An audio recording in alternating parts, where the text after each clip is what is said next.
Hey, what's up, guys? Got another new video here for you. This is Tuned In Sports. My name is Bryson. And I'm Steve. And today we got a little bit of basketball talk for you. We're going to be breaking down some Pistons and we're going to be getting into some Thunder. If I'm being completely honest, I have not watched very much of the Thunder this season. Ideally I'd like to be able to watch them, but because of the fact that they're not very good this year, they aren't getting shown on TV hardly ever, on prime time or anything. And we don't live anywhere near Oklahoma. So we don't get, there's not like the Fox Sports Oklahoma channel or whatever. We don't get, we get Bay Area stuff. So we get to watch the Warriors all the time, which, it is what it is, but all I'm saying is, as a result of that, it's very hard for me to be able to watch these games. But with that being said, that's not to say that I don't follow along with what happens. I don't look at the stats after the games, and I don't pay attention to what's going on.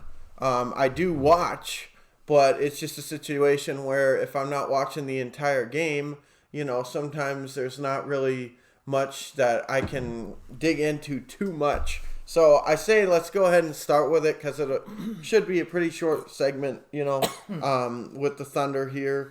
I have watched a couple of games, and in those games, I wasn't really overly impressed by what I saw. But by the same token, I really don't know what I was expecting.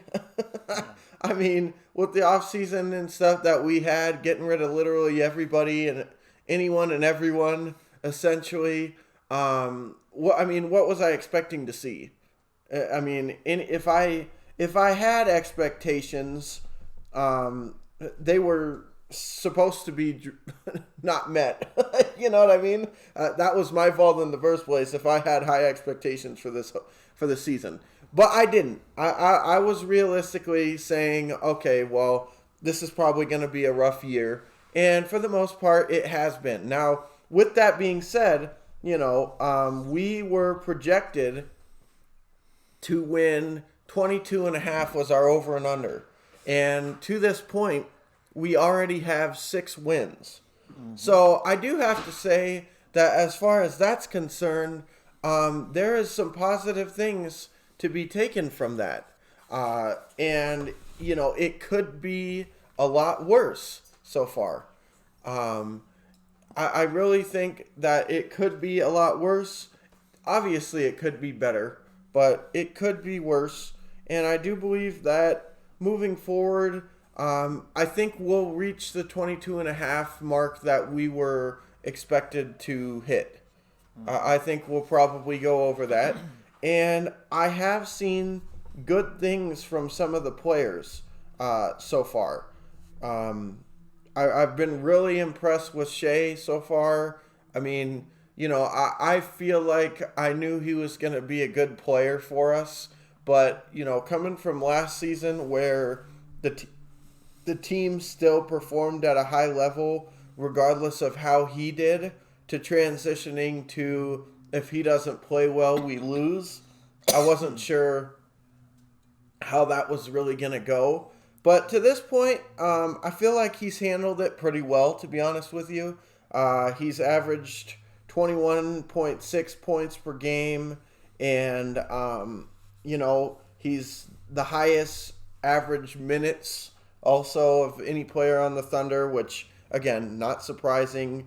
I've just been pretty impressed. The other thing that I really like about what I've seen from him so far is he's averaging a little over 6 assists a game, and he's averaging around 5 rebounds per game, which, even back when I was a kid playing basketball, one thing that he used to always tell me is that it doesn't matter how tall or whatever that you are, rebounding is a want to thing. And if you want to rebound, you will. And if you just want the ball to come to you so that you can hopefully get the rebound, then you won't. And and another thing he used to always say is, only you know how the shot left the hand. I mean, unless it gets blocked, for the most part, oh shoot, that's too far, or that's short. Yeah. For the most part. And you can also, just like in bowling and in these other sports, you can also tell, or golf, you can tell when it's a flush shot. Like, oh man, I hit that perfectly. You can just feel it. Yeah. And it's the same thing with basketball. So I say all that to say it's good to see him averaging 5 rebounds a game, because to me that tells me that he wants to rebound and he's trying to follow his shot, and he's in a position to rebound and get the rebound when other people shoot. Mm-hmm. And I realize sometimes that's lucky, like he just happens to be standing where the ball goes. But for the most part, when you're averaging 5, that's not all just luck. No. Especially because on a given night, the majority of the time, people are shooting better than 50% from the field. So it's not like every shot is being missed. There's only a select few that are being missed to even get the rebound from. But the fact that he's got 5 of those is really good. I mean, heck, Al Horford, our starting center, is averaging 7.1. So he's averaging, Shea is averaging 5.1. So he's averaging 2 points, 2 rebounds less than our starting center for the season. So far. This is only, however many games in. But I'm just saying that's a promising statistic. Mm-hmm. And I like to see that because it shows that he has hustle, that he wants to perform and put his team in the best position, and he wants to make plays. Mm-hmm. And he's willing and prepared to do it. And he's young, too. It's not like, okay, now that he's been in the league a few years, he's starting to evolve. This is his 3rd year. But second year starting really at a full capacity, and first year really being the main guy, and we're seeing some of this stuff from him. So it's great. I'm super happy with that. Yeah. Definitely. I like what Shea brings to the table. I think the Clippers are really missing the guy, truthfully. Yeah. Now, I mean, I think he could be a real benefit on their team now. I agree with you. But, I mean, Oklahoma City is definitely benefiting from having him there. Yeah. And eventually when they put some draft picks into use, hopefully they'll be able to get some people around him to where he can really shine, to where, all the hard work he puts in doesn't, results in a 30-point loss. Yeah, exactly. I mean, he's definitely a good player. He's really came a long way in a short period of time. Doc Rivers was pretty lenient with him in his first season there. He was able to stay on the floor through good, through bad, whatever, and learn from his mistakes and not be yanked out of the game. So I credit Doc with kind of at least getting him started off, in the right direction, and allowing him to learn how to play the game at this level. Yep. Obviously, Shea's got the talent and the ability, and I only can imagine that the more he plays, the better it's going to be moving forward. And, I mean, I wouldn't be surprised at all to see him in some type of an all-star role in the next couple of years. Yeah, I think he definitely could be. So, as far as what to expect from the Thunder, I mean, when you're projected to have 22 and a half wins or whatever it is that they're projected to have, I mean, like you said, you really can't have high expectations. I mean, it's a 70-game season this year. So, that means you're losing like 50 games out of the 70 or, high 40s. Mm-hmm. But, it's not so much about this year for them. This is a rebuild. Hopefully it'll happen sooner than later as far as the talent coming in and working out. Because I'd hate to see him take a guy like Shea and have his whole career wasted, going through rebuilds. Yeah. So I just hope for him that, they can get it figured out, and either through the draft or maybe packaging those draft picks and getting top-level talent to come in there. One of the two ways, if they can get stuff right in the history with this organization, I would bet that they probably will get it right. So, as a Thunder fan, I think most people are probably okay with the direction this team's going. Yeah. I think it's fine. I mean, I'm like I said, going into this, I wasn't thinking, wow, I can't believe we lost again. It's like, yeah, we lost again. Surprise, surprise. It's more of a surprise when I find out we won in some respects. But, it's just, I want to see competitive games and competitive team out there. And for the most part, I have seen that. And we have gotten blown out a handful of times, but not all the time is the ending score a reflection of how the game was for the most part. Because there's been some games this season where we were in them at points, but then just kind of it spiraled out of control at the end. Which that can happen to anybody, especially, for instance, we just played the Clippers. You're playing against the Clippers and the weapons and stuff that they have. It can, no greater example is like the Warriors used to be. You could blink and 15 points are scored. You could blink and go from down by 3 to down by 18, and you don't even realize what happened. Yeah. All of a sudden you're calling a timeout because you don't know. It's the same thing with some of these teams. So it happens, and like I said, wasn't expecting much. Only thing I will say, though, is, there was a ton, and I do mean a ton, of hype around this Pokuševski guy going into the season. And for the most part, I have not been impressed. They were talking about, wow, this guy really wowed everybody during the training camps and stuff like that. But so far, I haven't been wowed. Unfortunately, he's averaging, what was it? 3 points per game.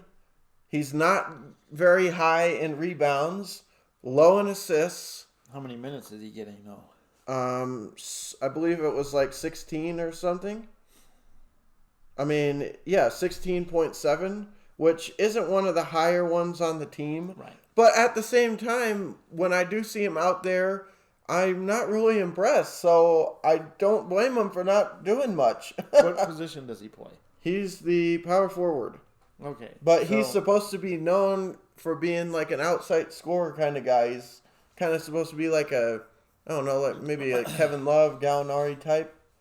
Yeah. But for the most part, all I see him do is throw up bricks.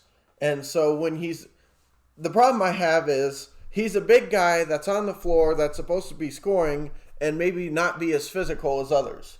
But he's not doing that. So when he's not doing that, and then he's not rebounding very well, 3.7, that's less than Shea. Average of 3 rebounds a game, close to 4, but still. He's a big guy, but he's not being physical and rebounding. So if he's not going to do that, then he needs to do what he was brought in for, which is score. And he's not really doing that either. So at the end of the day, he's just out there. Well, I understand what you're saying, but I kind of look at it a little differently. It's hard, especially if he's a volume shooter. If you're not shooting a lot of shots, it's hard to get in rhythm.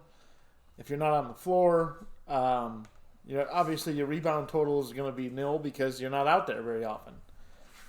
Shea's got 2 more rebounds, but he's also playing 20 more minutes. Yeah. So, it's just all about opportunity. I would agree that I can see where you're disappointed with him because, you want to see a guy come in and have an impact. And, maybe it's just one of those things that the longer the season goes, the more comfortable he's going to get, and the better he'll start shooting the ball. Yeah. Because he's, there's a reason that they were talking about him. It can't be that, well, he looks great, but that's all it's going to be. I'm sure the guy's got some abilities and talents, but it's all about opportunities and, Yeah. Well, and he also hasn't played all the games. He didn't even play 2 of the games. But, I mean, the other thing, though, is in a lot of these cases, I mean, we've got more people that haven't played the full slate of games than we do people that have. So you also consider that we've had games where people have been missing where he played, but he probably got more minutes in those and then less minutes in others. So, right. But I mean, all I'm saying is also you got guys. I mean, he is, in terms of minutes, he is really far down the list. He's got 1, 2, 3, 4, 5, 6, 7, 8, 9 people ahead of him in terms of minutes. Yeah. And to that I say, he's got all this hype around him and supposed to be a really good young player. Why is he not seeing the floor more if he's gonna be so great? You know what I mean? I understand it's his rookie season too, but all I'm saying is you got 9 other guys, a lot of whom I hadn't even heard of going into this season, and they're getting more minutes than he is, and he was the one with all the buzz. I mean, a lot of these other guys, you didn't even hear anything about them. I mean, yeah, they got signed. Okay. That's all I heard. But all I heard was Poku, Pokushevsky. And I don't know. I'm just not super impressed so far. So I'd like to see his game improve. And if it is just a situation where he's not seeing the floor enough, I'd like to see that change. Because at the end of the day, we're not doing anything this season anyways. So what you want to do here is figure out what you got and who's who and who needs to be kept and who we can afford to, who's part of the picture of where we're going and who's not. Yeah, exactly. And unfortunately, having him only play 16 minutes where these other guys like, George Hill and some of these guys are getting 10 more minutes than he is, when George Hill, realistically, I mean, he's a good player, so he should be out there for sure. And he's been really good for us this season. But all I'm saying is he going to be a part of the picture moving forward? Probably not, because he's already kind of an older player anyways. So, I mean, when you got guys that are getting more minutes who maybe aren't going to be part of that picture, and this guy is supposed to be potentially, the way people were talking about him, I was thinking potential star, and he's not even really seeing the court that much. Maybe that needs to change. Give him a chance to grow. Give him a chance to learn, like Doc Rivers did with Shea. He had a very, like Dad said, he had a very long leash for a lot of parts in LA, games where he wasn't playing well, where he'd still be out there and stuff. So maybe that needs to happen here. I don't know, but from what I've seen of him, not overly impressed, to be honest with you. But was he a number 1 draft pick? First round? Yeah. He was our first round pick. Yeah. And that's the other thing. It's like he's taken early and stuff. So I'd like to see a little bit more production out of him. But, it is what it is. I mean, like I said, I'm not going to complain too much. At the end of the day, I think part of it is too that some of these guys, like for instance, you got Wiseman or whatever on the Warriors, or that one guy, that Horton Tucker or whatever on the Lakers. Well, he looks great when you go into that situation, but when you're coming into a situation where you don't really have a lot of talent on this team right now, or you have talent but it's young and not really matured or whatever, I mean, it's going to be a little more difficult to really play well, because you're being relied on a lot more than, walking over to the Lakers or something. Like, hey, when you're out there, again, like I said before with Shea, it's like, these situations where whether or not you have a good night doesn't necessarily mean winning or losing, because you got so many other people that can pick up the slack. Yeah. Whereas here on the Thunder, some of these guys, in order for us to be winning really kind of have to have great games. Otherwise, we just straight up, that's the difference between us competing and getting blown out. So, but anyway, enough about the Thunder. Let's move on to the Pistons. I haven't watched much of the Pistons either, but there hasn't been much to watch from what I understand. I've watched several games. It is basically a dumpster fire.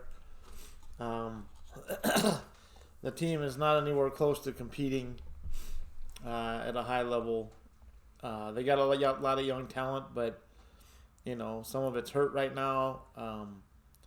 They just got a lot. They've got way too much salary cap room spent on guys that aren't performing.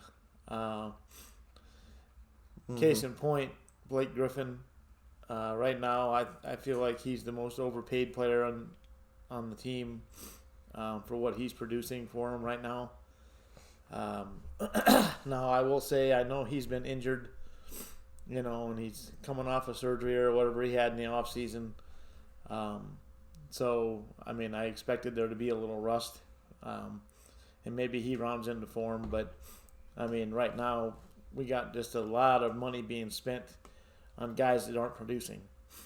And I don't foresee this team, winning too many games. I placed a bet on them at the beginning of the season to win over 23.5. I figured they'd end up around 30 wins. And to this point in the season, we've got 3 wins. And truthfully, the majority of the losses have not been close games. Yeah. I mean, it's not like they're barely losing games and, it's just bad luck or, just not learning how to win. We're not even in games, a lot of them. So it's just a bad situation right now. As per most Detroit sports or Michigan sports, everything sucks. If you're a fan of the Detroit sports, you got nothing to look forward to. It's miserable. And that's really what it amounts to. And the Pistons are going to be pathetic probably for another year or two or more. I wouldn't be surprised if they make a coaching change before the season's out. Mm-hmm. Dwayne Casey is supposed to be a great coach, but, I mean, he's not winning any games right now. And, we got some contracts that are just eating away. Like I said, Blake Griffin right now just overrated, overpaid. I do like the point guard. Killian Hayes? Or no, well, I like him. No, the kid from Chicago. What's his name? MVP. Delon Wright? No. Derrick Rose. Derrick Rose. I do like Derrick Rose. But he's injured right now, too. But I think, personally, they'd probably be better off to trade him. See what they can get for him. Because we're in a rebuild anyway, so it doesn't really fucking matter. Right now, there's no way I'm winning my bet at 23.5 wins. Yeah. I mean, we got 3 wins, and we'll be lucky to get another 3 for the rest of the season. The way this team's playing. Yeah. Every night is the same story. They have had some close games, but majority of the games have not been close. And we're at a point right now where the coach, I think, should be in question because we're not even competing. So, I don't have anything against Dwayne Casey. I know his credentials would say that he's a good coach and he's worthy of having a position on somebody's team. But I just don't know if he's the right guy for the Pistons. Yeah. Well, I mean, from what I can tell, though, I mean, it's hard too because I mean, what is he supposed to do? You know what I mean? I mean, when you got some injuries, you got a lot of young players, and even if I mean, all I'm saying is, who are you going to bring in there that would have this team playing that much better with the talent and stuff that they have? You know what I mean? And so for that reason, I mean, I almost kind of think like, why'd you even fire the last guy? I mean, if you really want to kind of look at the issue, I think a lot of it is the talent on the roster more so than any one coach. I'm not saying that, the other guy did a bang up job or anything, but all I am saying is that with the talent that they've had in the last decade or so, I wouldn't necessarily pick any of those teams to do much other than maybe scrape their way into the playoffs and lose to much better teams anyways. You know what I mean? So you want to, if you want to... Well, there's a difference, though, between not being good and not competing. Well, no, I know that. I know. The competing portion of it, to me, falls on the coach. Yeah. You got to at least compete. You got to have your guys competing. And if you got a bunch of, guys on the team that aren't believers in what you're talking about or what you're coaching, then there's no purpose to have you there. Yeah. And like I said, Dwayne Casey's his resume would speak volumes over most coaches. As far as, he's done well. Mm-hmm. But, maybe his I don't know. I can't put my finger on what the problem is there other than we just don't have talent. Which is the biggest piece of it. But something's gonna have to change. Otherwise, we can just consider ourselves a doormat of the league for the next several years. We got the worst record in the league right now, and I don't see it getting any better.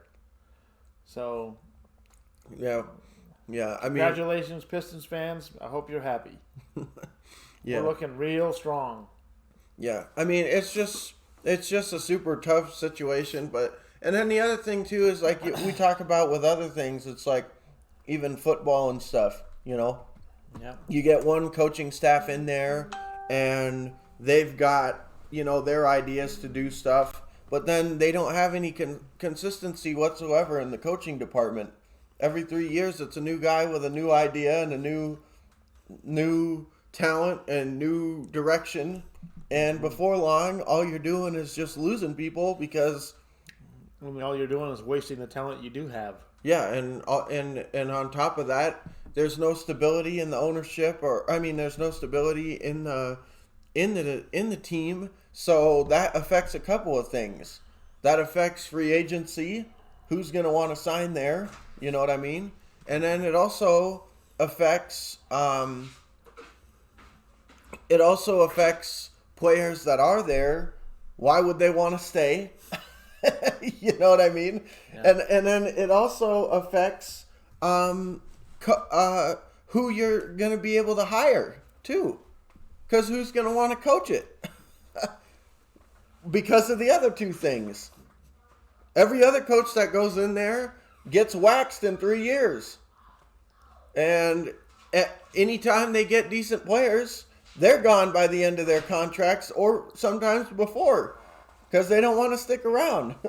Well, any coaches that have experience aren't going to look at that job and say, yeah, let me at it. No, exactly. That's what I'm saying. And so you're gonna end up. But even the ones that maybe would, when they look and see, well, they've had some people roll through here, and every single one of them's gotten canned in 3 years, pretty much because they weren't able to turn it around. Why would I want to throw my name on that list? All right, but if you think about that, though, where does the finger need to be really be pointed then? Not at the coach.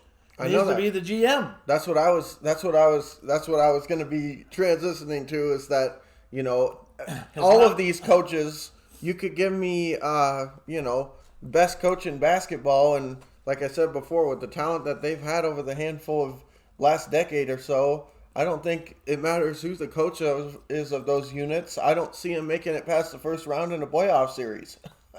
So the talent developers and the people that are assessing talent and in charge of bringing in free agents and stuff, they haven't done that great of a job. And then on top of that, some of the people that they have brought in that could be promising haven't really panned out for them. Like Blake Griffin, as good as a sign as it was, I felt at the time. I thought that he could come in and really help the team, but when he's always hurt. I don't think the team has had a void of talent completely. Andre Drummond and all these guys, they were very good players. I think so too. Playoffs, but but I don't see them winning anything in the playoffs though. That's what I'm saying. No, well, obviously they didn't. Yeah. But my point is that you got to stop pointing the finger at the coach every time something goes wrong, and maybe look at the upper management and the ownership and say, okay, what the hell is really the problem here? The people like you said, the scouting department, or who knows? I mean, maybe even the GM were, the guy that's setting up the fucking contracts. Maybe they're in fucking salary cap hell. Well, and they can't do anything. So, you sign a bunch of players at bad contracts. Well, good luck. Yeah, you're going to be handicapped for sure. Not everybody can. Well, yeah, and that's why I said, it's really a trickling cycle of a bunch of different things. Like I said, when you got small mistakes lead to big ones, and then that's that. Yeah, and when you got a coaching a GM situation that doesn't seem like, they've even had some names at coach. Hell, when they got, what was his name, Stan Van Gundy or whatever, I thought that was a pretty solid hire at the time. Mm-hmm. I'm not saying he's the greatest coach out there, but I think that guy can coach some basketball. But they weren't able to do anything with him, but he was also the GM. Yeah. So he was his own demise, really. Yeah. No, but I'm just saying though. That's a name on the resume or on the history list that is pretty well respected as far as I'm concerned. It's like, wow, if he wasn't able to get it done, then what chance do I have? But when you got players that don't want to stick around, and then coaches that can't stick around. And that combination leads to coaches not really wanting to go there in the first place because it doesn't seem to matter who's in there. Things don't really change. They had that one playoff season the first year that Stan was there or whatever, and past then they haven't even been close. And so when you look at that, you just say, why would anybody want to go here? And then free agents don't want to come.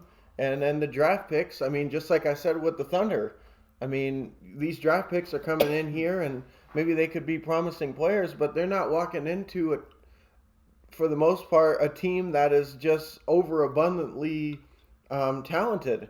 There's a couple of guys here and there that are pretty good, I guess, but, when they're having to come in and automatically be relied on to, like, hey, if you don't perform at a high level, we're going to lose tonight, it's difficult. And these other teams, they get these draft picks, and it's like, hey, whether you do well or not, we're still not gonna impact our performance too much because we got plenty of other guys that can pick up the slack. Whereas on a team like the Pistons, that's not generally the case. Well, anytime you're in a full rebuild, it's like you're in trouble. Which they're pretty much in an endless cycle of it. For the last however many years, which also doesn't help. And then, like I said, too, when you get a new coach, then they got their own ideas. And then also, having a coach be the GM as well, that, for the most part, hasn't boded well for very many teams in any sport. Yeah. Doing it, having a guy control both, that generally doesn't work too well. So it's just all around difficult. But I do think some of their younger players look pretty kind of promising. Yeah, Killian Hayes looks really good. I think. Except for he's injured now, so Sadiq Bey looks good. Yeah, Sadiq Bey. I seen him play some good minutes. He looking pretty solid. That Doumbé or whatever his name is.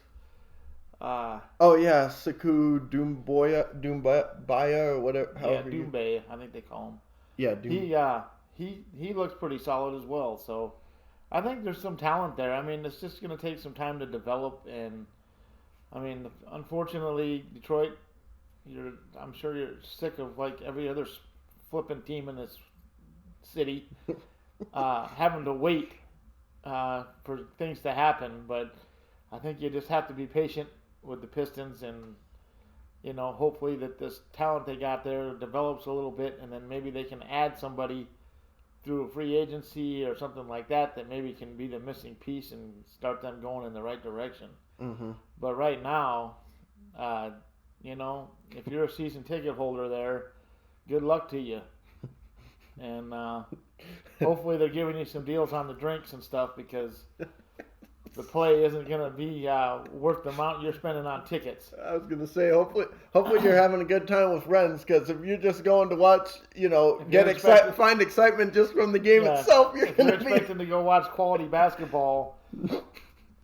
Good luck. Yeah, like I said, you better be going with friends, because if you're looking to get your joy and excitement out of watching the Pistons play, then you're probably not going to find it. Yeah, you have a better chance of watching the other team having a nice night than watching your own team. I was going to say, yeah, you might have a chance to see some pretty quality play on the other. You'll have a good idea of what teams really got it, because you're going to see the other teams at their full potential when they come to town. Exactly. Because you're not doing much. But, hey, as much as we're joking about the Pistons, the Thunder are kind of in the same situation right now. We're both kind of looking at it like, well, everybody's coming in and creaming us, and, well, this is fun. But, I mean, unfortunately, the Thunder, it's kind of a planned creaming. And with the Pistons, it's been kind of a cycle of it for the last handful of years. But the Pistons in the past have shown that they can get it together. So I have a little bit more faith in the Pistons than I do in, maybe certain other ownership groups in Detroit. So we'll see. I mean, I think they've got a little bit of a sharp road ahead of them, but hopefully it can work out. And like you say, I mean, with these young players. Already, I've been pretty impressed by what I've seen by some of the management group in terms of trying to make things happen. I mean, hell, this past offseason where they were doing all that stuff and getting draft picks and stuff, that was good to see. Yeah. No, I agree. I mean, that was good to see. Just sitting on their ass going, hey, we're going to suck and everybody can enjoy it. Yeah. I mean, at least they're trying to do something. They're trying to get some players. They're trying to work their way through the draft, and I mean they did have a very good draft actually. I mean the two guys, the Sadiq Bey and Killian Hayes. Killian Hayes, they're both really nice looking players. So yeah, and they also didn't they get one other guy from the draft, or am I?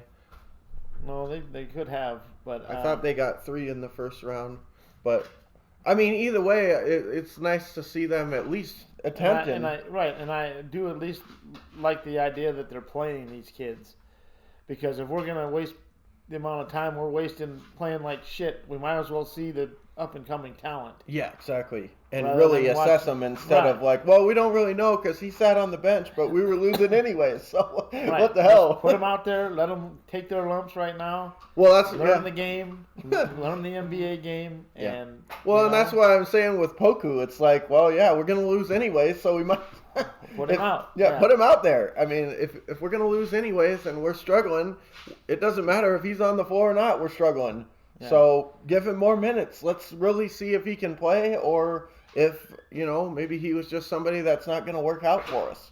Mm-hmm. I mean, it could be either way. I mean, with the Thunder ownership group and stuff and their draft history, I would say that the chances of him just being a complete bust are not as high as maybe I would say with other teams, because generally the people that they bring in are people that not only just in OKC, you see them play in other places and playing at a high level and playing in roles in serious minutes, generally, not just a bunch of people that, once they leave our team, you don't have any idea where they end up and you never hear about them. No. I mean, the Thunder notoriously do a pretty good job at drafting, so I do think that he could still be a pretty decent player. But again, I mean, like Dad just said, if we're gonna be losing anyways, put him out there.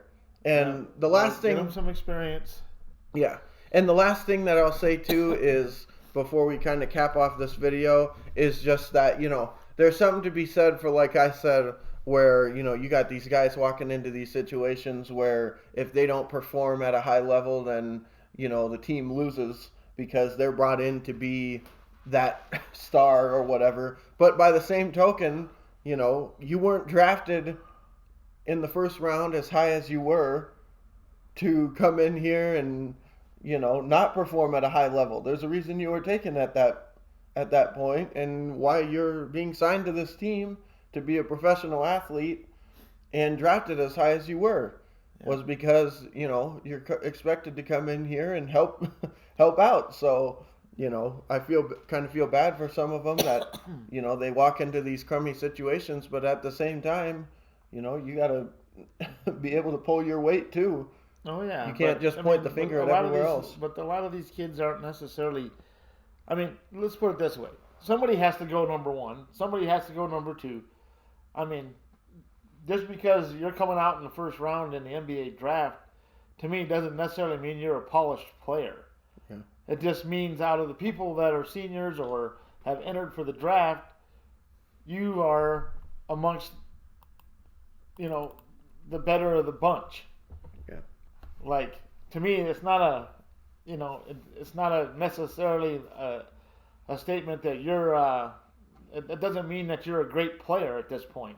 It just means that talent-wise, you're better than other people that are coming out with you. I don't look at the draft like maybe like I used to. Back when, especially in the football side of things, I always used to think, oh man, we're going to get a great player every time. And, 9 times out of 10, we got garbage. And I don't even know that I blame the player. It's just that, this guy wasn't quite ready. And with the money that's out there for these guys to leave school early and stuff, I mean, a lot of players are jumping too early where they could have benefited from staying in school one more year. Yeah, that's for and sure. getting more experience and getting another year of coaching under them. Mm-hmm. And so a lot of times you can set guys up for failure. I look at LaMelo Ball or whatever. He's already complaining about being put on the bench. Mm-hmm. And it's one of those things where, as an organization, yeah, you'd love to see him, flourish. Yeah.